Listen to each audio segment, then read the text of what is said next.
আসসালামু আলাইকুম viewers, welcome জানাচ্ছি বিডি ফ্যামিলিজ নিউ ব্লগসে। আজকে আপনাদের সাথে শেয়ার করব আমরা যে এরিয়াটাতে আছি ঢাকায়, সেখানে যে কি একটা অবস্থা গেল। গতকালকে রাত থেকেই পানি নেই এখানে। তো বাসায় পানি নেই, সকালে উঠে দেখি গ্যাসও নেই, কারেন্টও নেই। তো বুঝতেই পারতেছেন কি অবস্থা। অথচ শুক্রবার দিন কত কাজ জমা থাকে, সারা সপ্তাহের একটা দিন বন্ধ পাই, তাও যদি এই অবস্থা থাকে তখন কি আর করা যায়। তো কেয়ার করা সেই বিকেল দিকে চিন্তা করেছি যে পানি আসবে বা গ্যাস চলে আসবে তখনই রান্না করব, কিন্তু না, আসছেই না। তো হুমায়রা, ওর তো ছোট বাচ্চা, ওকে একটু দুধ দিয়ে শুধু আগের ভাত ছিল, সকালবেলা একটু পান্তা ভাত ছিল সেটাই খেয়েছি। তো দুপুর গড়িয়ে প্রায় সন্ধ্যা হয়ে আসছে, এই পর্যন্ত কোনো কিছুরই খবর নেই। তো বাইরে থেকেই ভাত কিনে নিয়ে আসলাম, ভাত ডাল এগুলা।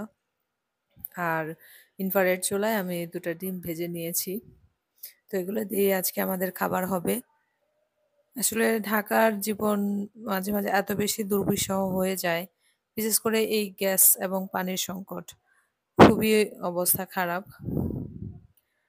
গ্যাস তো বলা যায় যে সকালে ঘুম থেকে উঠতে উঠতেই গ্যাস শেষ। মানে একটা টেনশন থাকে আগের দিন রাতে। যারা গৃহিণী আছে তারা বোঝে, আর যারা নাকি কর্মজীবী তাদের অবস্থা তো আরো খারাপ। মানে সব কিছুতেই একটা সময়ের সাথে দৌড়ানো। তো যেহেতু পানি ছিল না রাত থেকেই, তাই থালবাটিও ধুইতে পারি নাই। একটা প্লেট ছিল, সেগুলো এই মধ্যে ঢেলে নিলাম আর একটা প্লেটে মাখিয়ে সবাই এখন খেয়ে নেব। কেমন লাগলো? ভালো থাকবেন।